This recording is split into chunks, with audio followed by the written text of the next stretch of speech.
ఉన్నదో ధాన్య రాసుల సృష్టి చేసిన రైతు కూలీలపై కక్ష గట్టిందో ఈ దొరల రాజ్యం కత్తి నురి కంఠాన పెట్టిందో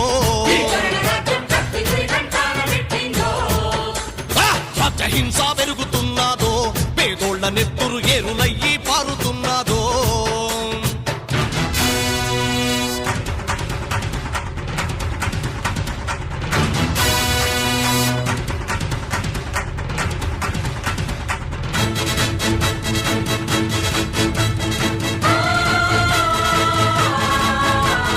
లెక్కలేని పోలీసు మూకల మరతుపాకులనిచ్చి పంపి పచ్చని పల్లెల్లో పేదల బతుకులో చితి మంట రేపుతూ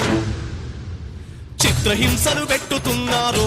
ఏ మెరుగనోళ్ళ ఎదలపై కన్నుల మోపిండ్రో కాలేటి కడుపుల మీద పలుగు రాళ్లు కొట్టిండ్రో